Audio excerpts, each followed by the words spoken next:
సన్నిధి మీ జీవితాల్లో అనే టీవీ కార్యక్రమం చూస్తున్న మీ అందరికీ నజరేయుడైన యేసుక్రీస్తు ప్రభు వారి నామమున శుభములు కలుగునుగాక. ఈ 2015వ సంవత్సరం జనవరి నెలలో ప్రభు కృపను బట్టి జీసస్ పీస్ మినిస్ట్రీస్ కి ప్రభు ఇచ్చిన స్థలంలో నూతన సంవత్సరం ఆరాధన స్టార్ట్ చేశాం. అలాగే ప్రతి ఆదివారం ఆరాధన కూడా సాయంత్రం 3 గంటల నుండి 5 గంటల వరకు జరిగిస్తున్నామని తెలియచేయడానికి నజరేయుడైన యేసు నామములో ఎంతో సంతోషిస్తున్నాను. మరి మీరందరూ ప్రార్థన చేయండి. కొద్ది మందితో స్టార్ట్ చేసాము కాకుమాన్ మండలం బీకేపాలెం గ్రామంలో. మరి సంఘ అభివృద్ధి కొరకు మీరందరూ ప్రార్థన చేయాలని నేను మిమ్మల్ని ప్రేమతో మనం చేసుకుంటున్నాను.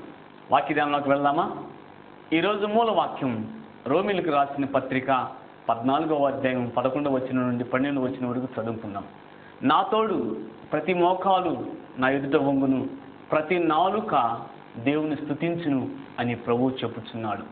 గమనించినట్లయితే ప్రియమైన దేవుని బిడ్డలారా, పరిశుద్ధమైన గ్రంథంలో ఈ సర్వ సృష్టికర్త ఛాలెంజ్ చేసిన మాట ఏమిటా అంటే, నా తోడు ప్రతి మోకాలు నా ఎదుట వంగును, ప్రతి నాలుకయు దేవుని స్తుతించును అని ప్రభు చెప్పుచున్నాడు అంటండి. నిజమేనండి. మరి ఈ మాటని ఎవరైనా నమ్మదగాల్సిందే, అనుసరించాల్సిందే, మరి విని భయపడాల్సిందే. కారణం ఏమిటంటే ఛాలెంజ్ చేసిన వ్యక్తి ఏ నరుడు కాదు, మరి ఏ యొక్క అధికారి కాదు, ఏ నాయకుడు కాదు, ఏ యొక్క ఉన్నతమైన స్థితిలో ఉన్న వ్యక్తి కాదండి. సాక్షాత్తు సర్వ సృష్టికర్త ఈ ప్రపంచంలో ఉన్న జనులందరికీ, మరి ఈ రాక్రాంతం వరకు ఉన్న జనంగా అందరికీ ఛాలెంజ్ చేస్తున్నారు. ఏమిటంటే ప్రతి మోకాలు నా ఎదుట వంగాల్సిందే, ప్రతి నాలుగు నన్ను స్తుతించాల్సిందే. వారు ఏ కులమైన కావచ్చు, ఏ మతమైన కావచ్చు, ఏ వర్గమైన కావచ్చు, వారు ఏ స్థితిలో ఉండొచ్చు, యేసుక్రీస్తు ప్రభువుని దూషించవచ్చు, లేదంటే యేసుక్రీస్తు ప్రభు బిడ్డల్ని కొట్టొచ్చు, లేదంటే వారిని పెట్రోల్ తగలబెట్టొచ్చు. ఏ విధమైన పరిస్థితుల్లో ఉన్నాయి కానీ, ఆయన వాక్యాన్ని ద్వేషించే స్థితిలో ఉన్నా కానీ ఏదో ఒక రోజు నీ మోకాళ్ళు ఆయన సన్నిధిలో వంగబోతుంది. హల్లెలూయా. ఏదో ఒక రోజు నీ నాలుకతోనే ఆయన స్తుతించబోతున్న. హల్లెలూయా.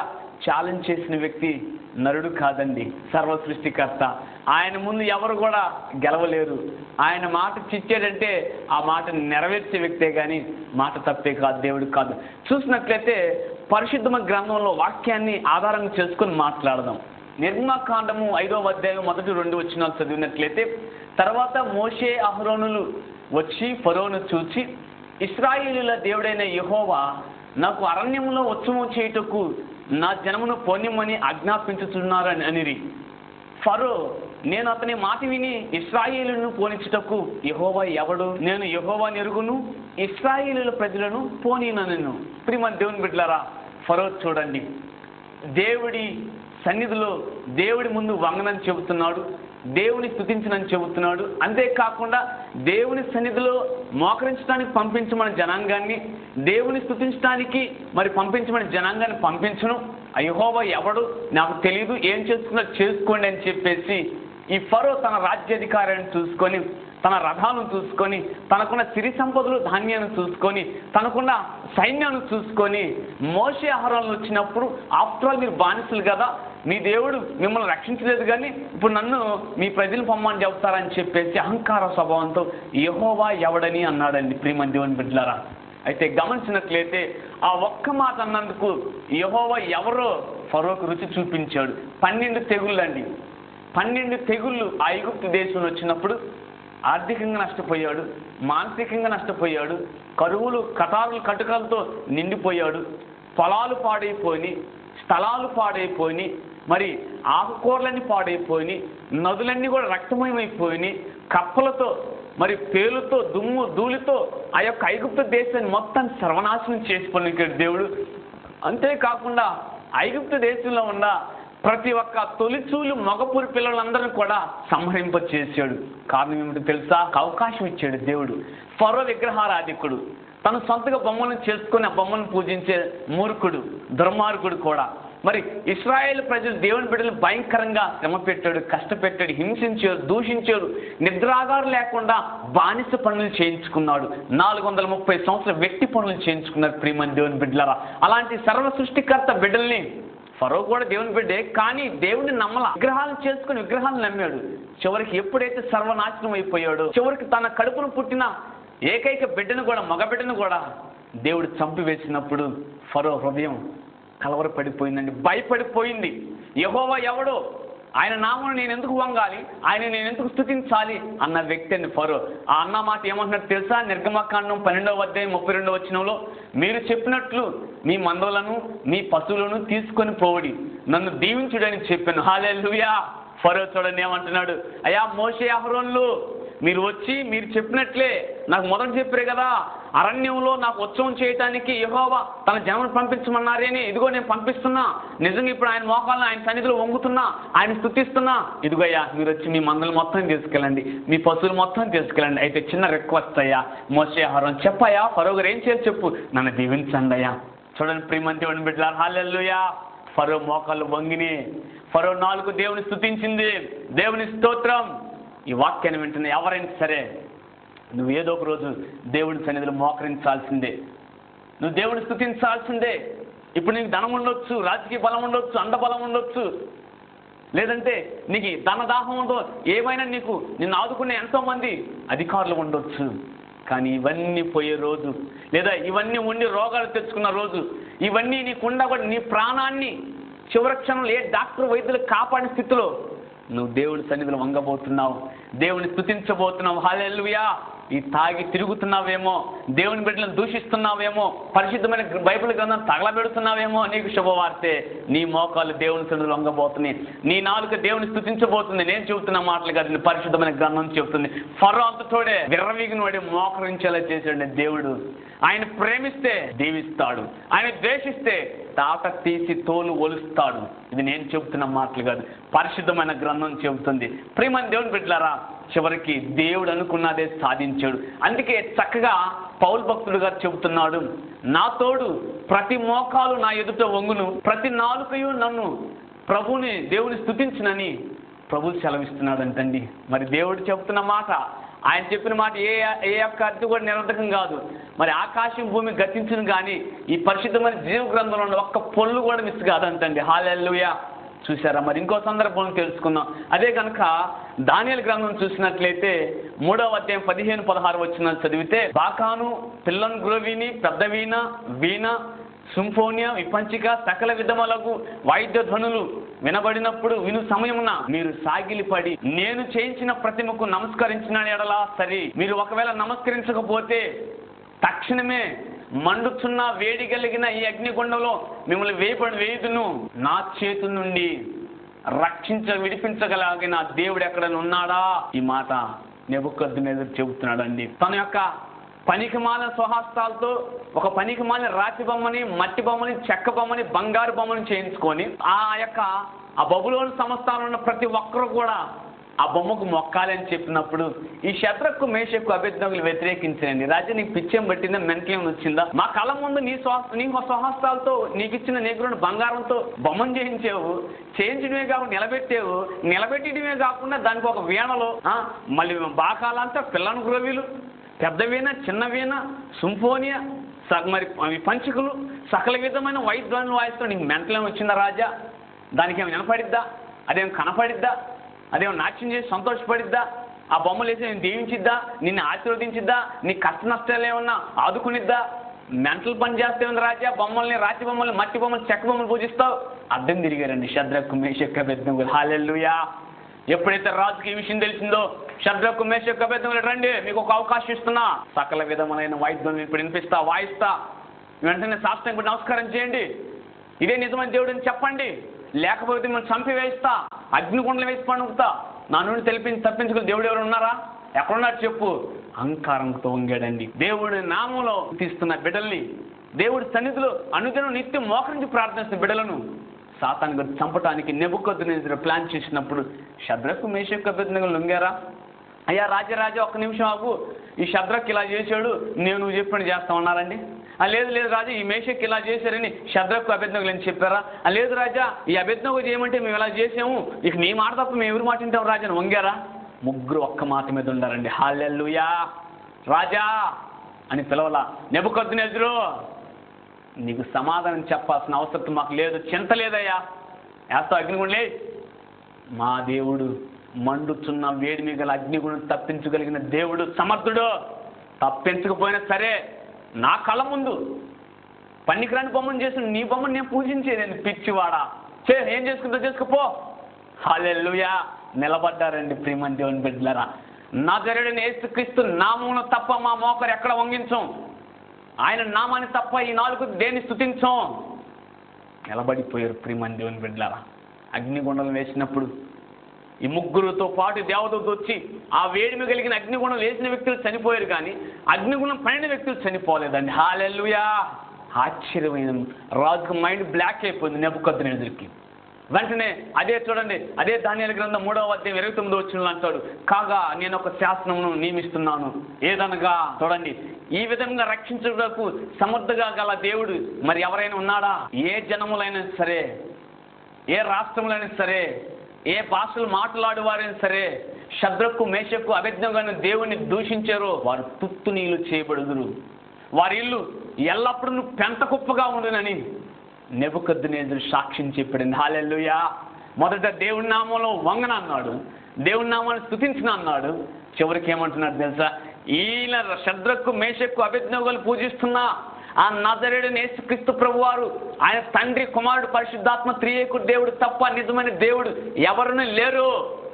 వారిని గనక ఎవరైనా దూషించినా, వారిని గనక ఎవరైనా హింసించినా, వారి బిడ్డల్ని ఎవరైనా చంపడానికి ప్రయత్నం చేసినా వారందరూ తుత్తు నీళ్ళ సర్వనాశనం అయిపోతారు, వాళ్ళ ఇల్లు పెంట కుప్పలుగా మార్చబడతాయి అని నెబుకద్నెజరు చెబుతున్నాడండి. ఒక అన్యుడి విగ్రహాది కూడా చెబుతున్నాడు. మేము చెబుతున్న బైబిల్ గ్రంథం చెబుతుంది. ప్రియమైన దేవుని బిడ్డలారా, ఈ రోజు నువ్వు ఏ స్థితిలో ఉండవు? దేవుడి నామములు వంగనంటున్నావా? ఓ క్రైస్తవ జనమా, ఓ హిందూ సహోదరులారా, ముస్లిం సహోదరులారా, మీరు ఎవరైనా కావచ్చు. దేవుని దృష్టిలో నరులు మాత్రమే, మనుషులు మాత్రమే, ప్రజలు మాత్రమే, జనులు మాత్రమే, స్త్రీ పురుషుడు మాత్రమే, యువతి యువకులు మాత్రమే, పసిబిడ్డలు చిన్నబిడ్డలు అనే మాట తప్ప, నరపుత్రులని తప్ప బైబిల్ గ్రంథంలో క్రైస్తవ మతం అని కానీ, హిందూ మతం అని కానీ, ముస్లిం మతం కానీ ఎక్కడ లేదండి. ఈ వాక్యం వింటున్న నువ్వు ఇప్పుడు ఏ స్థితిలో ఉండవు? నజరేయుడైన యేసు నామానికి వ్యతిరేకంగా జీవిస్తున్నావా? అయితే నీకు శుభవార్తే, త్వరలో నువ్వు ఆయన నామంలో వంగబోతున్నావు. ఆయన నామాన్ని దూషిస్తున్నావా? నీకు ఒక శుభవార్త, త్వరలో నువ్వు ఆయన నామాన్ని స్తుతించబోతున్నావు. హల్లెలూయా. ఎంతోమంది భార్యలు ఇంట్లో ప్రార్థన చేస్తుంటే భర్తలు ఈ లోక సంబంధమైన మరి నాయకులను పట్టుకొని తిరుగుతూ ప్రార్థనలకి వ్యతిరేకంగా జీవిస్తూ భార్యలు చిత్రహింసలు పెడుతున్నారు, కొడుతున్నారండి. ఎక్కడున్నాడు దేవుడని? శుభవార్త నా సహోదరి సహోదరుడు, ధైర్యంగా ఉండు. నువ్వు స్తుతిస్తున్న దేవుడు నిజమైన దేవుడు. నీ భర్త నిన్ను కొడుతున్నాడను, నీ ప్రార్థనకు ఆటంకం కలిగిస్తున్నాడను, నిన్ను నానా రకాల ఇబ్బందులు పెడుతున్నాడను భయపడమాక. ఈ 2015 సంవత్సరం నీ భర్త మోకాళ్ళు, నీ బిడ్డల మోకాళ్ళు నజరేయుడైన యేసు నామములో వంగబోతున్నాయి. హల్లెలూయా. నీ భర్త నాలుగుతో, నీ బిడ్డల నాలుగుతో, నీ కుటుంబ సభ్యుల నాలుగుతో నజరేయుడైన యేసు నామమును స్తుతించబోతున్నాడు. హల్లెలూయా. ఇది ప్రవచనం, రాసుకోండి. దేవుడి నామానికి వ్యతిరేకంగా ఎవరు ప్రయాణం చేసినా వారి మోకాళ్ళు వంగిస్తారు. దేవుని నామానికి వ్యతిరేకంగా ఎవరైనా దూషించినా, కొట్టినా, తిట్టినా అదే నాలుగుతో దేవుని స్తుతించేలా చేస్తారు. హల్లెలూయా.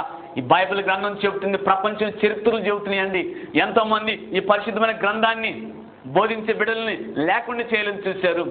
వారిని ఒకరిద్దరు ముగ్గురు చంపొచ్చు, లేదా 10 మంది 100 మంది చంపొచ్చు, కానీ లక్షల మంది ఈరోజు నజరేయుడైన యేసు నామం కొరకు రోషభరితమైన సేవల ముందుకు సాగుతుంది. ఈ ప్రపంచ శాంతి కొరకు వారి ప్రాణాలు ఇయటానికి వెనకాడతలేదండి. హల్లెలూయా. ఎందుకో తెలుసా? బైబిల్ గ్రంథం చెప్పింది, నా తోడు ప్రతి మోకాలు నా ఎదుట వంగును, ప్రతి నాలుకయు దేవుని స్తుతించును అని ప్రభు సెలవిస్తున్నాడండి. ఆయన సెలవిస్తే ఎక్కడికి వెళ్తావు? నీ దగ్గర డబ్బున్నంతసేపు తాగు, తిరుగు, డబ్బు పోయిద్దిగా. నీకు వ్యాధి ఏదో ఒకటి వచ్చిందిగా, మంచాన పడతావు, అప్పుడే ఆడకపోతా, అప్పుడు వంగవా, మోకాలు ఉంచవా? పిచ్చి సహోదరుడా, నీ డబ్బు నిన్ను ఆదుకోలేదు, నీ పొలం నిన్ను ఆదుకోలేదు, నీ యొక్క ఉన్న ఐశ్వర్యం నిన్ను బాగు చేయలేదు, నీకున్న సిరి సంపదలు నిన్ను కాపాడలేవు. ఏదో ఒక రోజు అవి విన్నా పోయినా లేదో ఉన్నా ప్రాణాపాయ స్థితిలో వచ్చినప్పుడు నజరేయుడైన యేసు నామమును వంగుతావు, నజరేయుడైన యేసు నామమును స్తుతిస్తావు. నీ ఊపిరి పోకముందే, నీ కంఠంలో ప్రాణం ఉండగానే, నువ్వు ఆ మంచంకి వెళ్ళే స్థితికి పోకముందే, హాస్పిటల్ పోకముందే, లేదా వివిధ వ్యాధి రోగాల బాధలో నువ్వు మునగక ముందే ఇప్పుడే స్తుతించు. అవన్నీ నీకు దూరం చేసి నిండైన ఆశీర్వాదాన్ని, శాశ్వతమైన ఆశీర్వదిస్తాడు. లేదంటే మాత్రం నువ్వు వంగుతావు. ఇది బైబిల్ గ్రంథం చెబుతున్న ప్రవచనం. హల్లెలూయా. చూడండి, శద్రకు మేషకు అబేద్నెగోలు దేవుని తప్ప మేము ఎవరిని స్తుతించం, ఆయన ముందు తప్ప ఎవరి మీద వంగం, ఆయనని తప్ప ఏ నాలుగుతో ఎవరిని స్తుతించమని ఎదురు తిరిగారో ఆ రాజే ఒప్పుకున్నాడు. దేవుని బిడ్డని చంపాలని చూశాడు.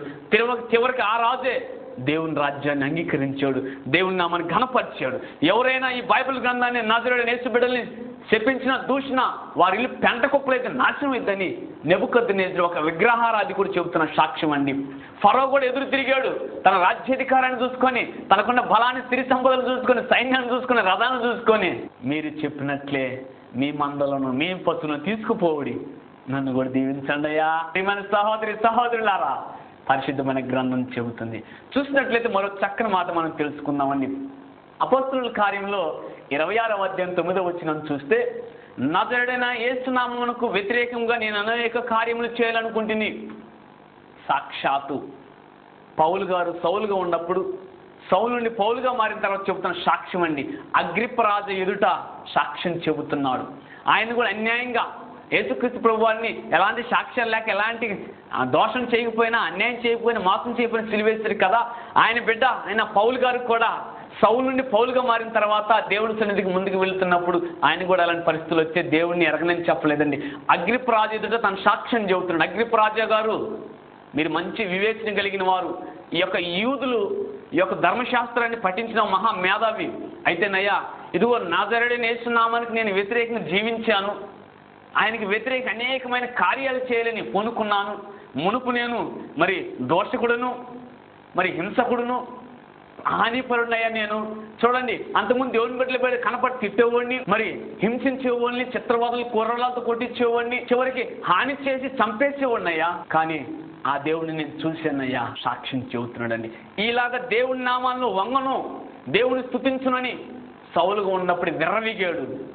సమాజ మందిరాల్లో దూరాడు, ఇళ్లలో దూరాడు, స్త్రీ పురుషులు ఈడ్చుకొని వచ్చాడు, భయంకరంగా కొరడాలతో కొట్టాడు, చిన్న బిడ్డలను కత్తులతో చంపాడు, పీకలు కోసాడు, కడుపులు కోసాడు, భార్యకి భర్త లేకుండా చేశాడు, భర్తకు భార్య లేకుండా చేశాడు, బిడ్డలకు తల్లిదండ్రులు లేకుండా చేశాడు, నానా రభస చేశాడు. ఎందుకో తెలుసా?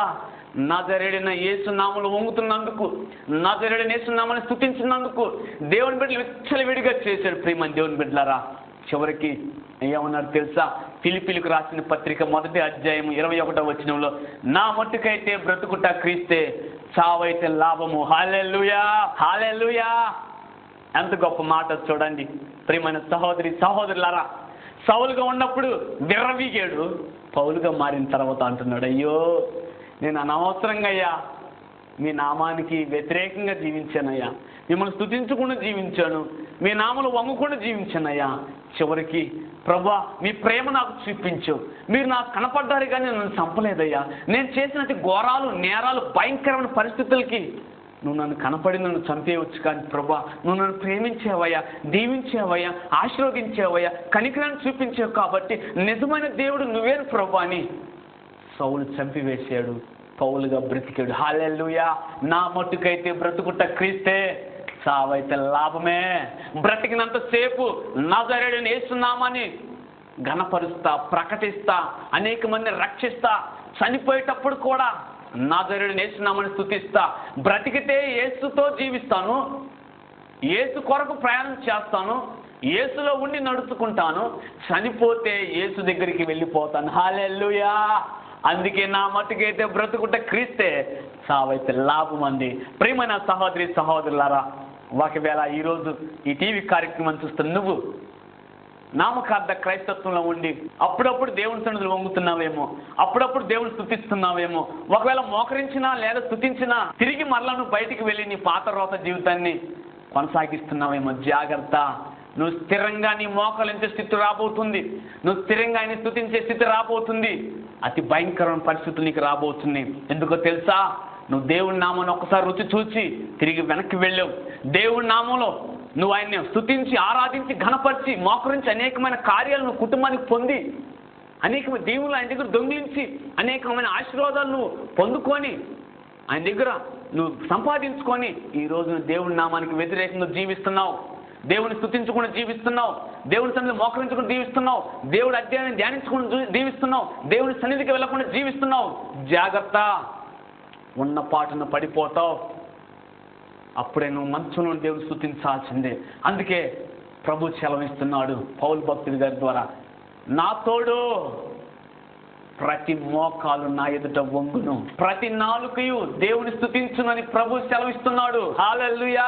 ఈ వాక్యాన్ని విన్న నువ్వు ఒక తీర్మానం చేయి, నా సహోదరి సహోదరుడా, ఆయన నామంలో ముందుకు సాగు. మరొక చక్కని మాట మనం చూడొచ్చండి. అదే లూకాసు వార్త 16వ అధ్యాయం 28వ వచనంలో, ఈ వేదనకరమైన పరిస్థితుల్లో నేను ఉండలేకపోతున్నానయ్యా, అయ్యా ఇదిగో ఈ యొక్క వేదనకరమైన పరిస్థితులు నేను ఉన్నానని, అక్కడ దాహం లేక అలమటించిపోతున్నానని, ఈ సాక్ష్యం ఇస్తానికి నా తండ్రి ఇంటికి ఆ యొక్క ప్రభా దరిద్రుడైన లాజరుని పంపించయ్యా అని వేడుకున్నాడంట. ప్రియమైన దేవుని బిడ్డలారా, ధనవంతుడు లాజరు, వేదలాజరు మనకు తెలిసిందండి. ఈ వేదనకరమైన పరిస్థితుల్లో నేను అల్లాడిపోతున్నానే, కొట్టిమిట్లాడుతున్నా. బ్రతికున్నప్పుడు నా ధనాన్ని చూసి, పొలాలను చూసి, సిరి సంపదలు చూసి, నా కుటుంబ బ్యాక్గ్రౌండ్లు చూసి, అధికార బలాన్ని చూసి, ధన బలాన్ని చూసి, నా బిడ్డలను చూసుకొని, అయ్యో నాకున్న మేడల మిద్దులు చూసుకొని, కారులు చూసుకొని ఎంతో ఉప్పొంగిపోయానయ్యా, విర్రవీగాను.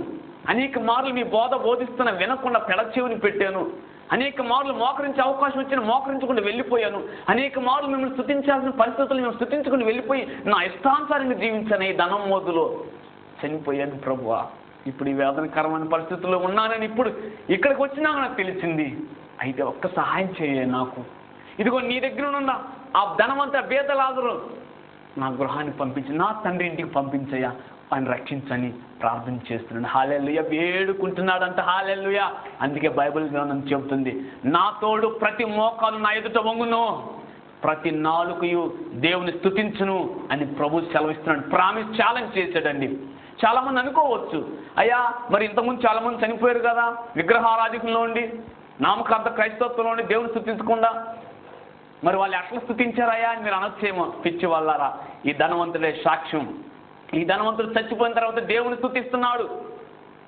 అగ్ని ఆరదు పురుగు చావదు పరిస్థితిలో ఉండి, గాఢాంధకరమైన చీకట్లో ఉండి, ఆకలి దప్పులతో, చెమటలతో, పురుగులు పుట్టలతో కొట్టుమిట్లాడుతూ రోధిస్తున్నాడు, మోకరించాడు పాతాళంలో, మరి స్తుతిస్తున్నాడు పాతాళంలో.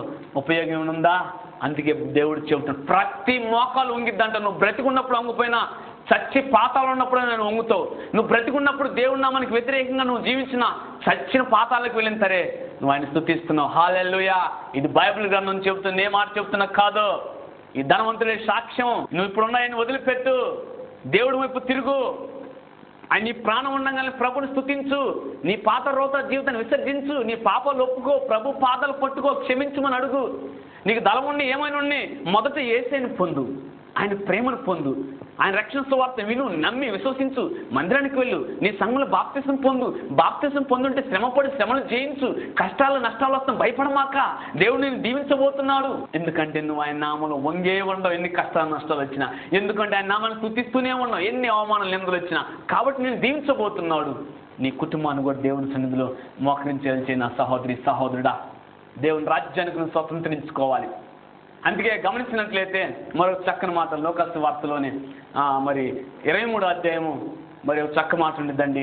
42వ వచనంలో, ఆయనను చూచి యేసు, నీవు నీ రాజ్యంలోకి వచ్చేటప్పుడు నన్ను జ్ఞాపకం చేసుకోమని మరి ఆ కుడివైపు దొంగ వేడుకున్నప్పుడు యేసయ్య కూడా చూడండి, కుడివైపు దొంగ చివరి క్షణాల్లో యేసయ్య నామములో వంగాడు, యేసయ్యని స్తుతించాడు. హల్లెలూయా. చివరి క్షణంలో ఉన్నట్లయితే కుడివైపు దొంగలాగా యేసు నామములో వంగు, యేసు నామములో స్తుతించు, మోకరించు. ఆయన ఆ కుడివైపు దొంగ, నేడు నీవు నాతో కూడా పరదేశంలో ఉందువుగాక. హల్లెలూయా. నిన్ను కూడా అంత స్థితికి పోతున్నా నా ప్రియమైన దేవుని బిడ్డలారా. కుడివైపు దొంగ స్థితిలో చివరి క్షణాలు ప్రాణాపాయ స్థితిలో ఉన్నావేమో. ఇప్పుడు దాకా దేవుడు నామానికి వ్యతిరేకంగా జీవించేవేమో. ఇప్పుడు దాకా యేసుక్రీస్తు ప్రభు తెలియకుండా జీవించేవేమో. ఇప్పుడు దాకా యేసుక్రీస్తు ప్రభు గురించి చెబుతున్నా పెడచెవుని పెట్టేవేమో. ఇప్పుడు దాకా దేవుని బిడ్డలు దూషించేవేమో, తిట్టేవేమో, కొట్టేవేమో, బైబిల్ గ్రంథం తగలబెట్టేవేమో. నువ్వు ఏ స్థితిలో ఉండవు సరే, నీకు గొప్ప అవకాశం, బంపర్ ఆఫర్ ఏమిటంటే ఈ క్షణమే ఆయన సన్నిధిలో మోకరించి, ప్రభువా నన్ను క్షమించని, నీ పాపాలు ఒప్పుకో, ప్రభువా మరి నీ నామం ఘనపరచబడును గాక అని ఆయన స్తుతించు, ఆరాధించు. నీ పాపాలన్నీ కడిగివేయబడుతున్నాడు. ఈ లోకాన్ని విడిచిన ఈ చివరి క్షణంలో నిత్య జీవానికి వారసుడు కాబోతున్నాడు. హల్లెలూయా. అందుకే సామెతల గ్రంథం మరి 8వ అధ్యాయం 36వ వచనంలో అంటాడు, మరి నాకు వ్యతిరేకంగా ఉండి వారందరూ తనకి వారి సొంతగా హాని చేసుకుంటున్నారంట. చూడండి ప్రియమైన దేవుని బిడ్డలారా, సామెతల గ్రంథంలో చెబుతున్నాడు, ఆయనకి వ్యతిరేకంగా మాట్లాడే ప్రతి ఒక్కళ్ళంట మరణాన్ని స్నేహిస్తున్నారంట. ఒకవేళ ఆయన సన్నిధిలో నువ్వు వ్యతిరేకంగా మాట్లాడుతున్నావేమో, నువ్వు ఆయనకు వ్యతిరేకంగా జీవిస్తున్నావేమో, అలా ఉంటే నీకు బ్యాడ్ న్యూస్ అనండి. నువ్వు మరణాన్ని స్నేహిస్తున్నావు, నీ సొంత నాశనాన్ని తెచ్చుకోబోతున్నావు. కావాలంటే సామెతల గ్రంథం 8వ అధ్యాయం 36వ వచనం చదువు. కాబట్టి నువ్వు బ్రతికుండగానే ఈ క్షణం ఈ వాక్యాన్ని నువ్వు నజరేయుడైన యేసు నామములో మోకరించి వంగి ప్రార్థన చేయి. ఆయన నాలుకని ఆయన నామాన్ని స్తుతించు. ఫరో ఎదురు తిరిగాడు, యెహోవా ఎవడు అన్నాడు. ఎందుకంటే తనకున్న రాజ్యాన్ని చూసుకున్నాడు, పలుకుబడిని చూసుకున్నాడు, ధనాన్ని, రథాన్ని, రాజ్యంలో సైనికులను చూసుకుని విర్రవీగాడు. ఆఫ్టర్ వీళ్ళు బానిసలే, వీళ్ళిద్దరే కదా మోషే ఆహారంలో అనుకున్నాడు. చివరికి వంగాడు, అయ్యా నన్ను దీవించండి అని చెప్పాడు. నెబుకద్నెజరు కూడా నా చేతి నుండి మిమ్మల్ని విడిపింపగల దేవుడు ఎక్కడున్నాడు అన్నాడు. చివరికి ఆ నెబుకద్నెజరు చెప్పాడు, మీ దేవుడు లాంటి దేవుడు ఏ జనాల్లో కానీ, ఏ రాష్ట్రాల్లో కానీ, ఏ భాషలో లేనే లేడయ్యా. షద్రకు, మేషకు, అబేద్నెగో లాంటి దేవుడు నిజమైన దేవుడు, ఆయనే పూజించమని ఆయన నామములో వంగాడు, ఆయన స్తుతించాడు. హల్లెలూయా. పౌలు భక్తుడు సౌలుగా ఉన్నప్పుడు నజరేయుడైన యేసు నామానికి అనేకమైన వ్యతిరేకమైన కార్యాలు చేయాలి చూసుకున్నాడు అంట. ప్రార్థన చెడగొట్టాలని చూశాడు, ప్రార్థన మందిరం ఈడ్చుకుంటూ తగలబెట్టాడు, చంపివేశాడు. బైబిల్ యేసుక్రీస్తు ప్రభు గురించి చెప్పి ప్రతి నాలుకను కోసి వేశాడు. ఆయన సన్నిధిలో మోకరించి ప్రతి మోకాలను నరికి వేశాడు. ఆయన చేతులు స్థుతించి ప్రతి చేతులు నరికి వేశాడు. ఆయన గురించి నిలబడిన నిర్దాక్షిని చంపివేశాడు. చివరికి నా మట్టుకైతే బ్రతుకుట క్రీస్తే, చావైతే లాభమే అంటున్నాడు. ప్రియమైన దేవుని బిడ్డలారా, ఆ యొక్క చనిపోయిన బ్రతికున్నప్పుడు ధనవంతుడు దేవుని విసర్జించాడు. చనిపోయిన తర్వాత పాతాళంలో మోకరించాడు, పాతాళంలో దేవుని స్తుతిస్తున్నాడు. ఛాలెంజ్, నువ్వు చచ్చిపోయినా సరే నిన్ను పాతాళంలో వంగిస్తాడు. అక్కడ వేదనకరమైన జీవితం జీవించకముందు ఇప్పుడే నువ్వు స్తుతించు దేవుణ్ణి. ప్రార్థన చేస్తా, కళ్ళు మూసుకొని మీ అందరి గురించి ప్రార్థన. మహాపరిశుద్ధుడా, మిక్కిలి ప్రేమ, కనికరం, జాలి, దయగలిగిన దేవా, మీకు వందనాలు. నేను ఈ వాక్యాన్ని ఎంతమంది అయితే వింటున్నారు ఇప్పుడు దాకా ప్రభా, మద్యమానికి బానిసలై, వ్యభిచారానికి బానిసలై, దొంగతనానికి బానిసలై ప్రభా, తల్లిదండ్రులు దూషిస్తూ, హింసిస్తూ ప్రభా, పొరుగు వారి భార్యల్ని, భర్తల్ని, పొలాల్ని ఆక్రమించుకుంటూ, ఆశిస్తూ, మీ పదాజ్ఞలకు వ్యతిరేకంగా జీవించి, మీ రక్షణ సువార్త ప్రకటించబడుతున్నా కానీ నిర్లక్ష్యపరిచి, మీ నామంలో వంగకుండా, వారి నాలుగుతో మిమ్మల్ని స్తుతించకుండా మీకు వ్యతిరేకంగా జీవిస్తున్నారు తండ్రి.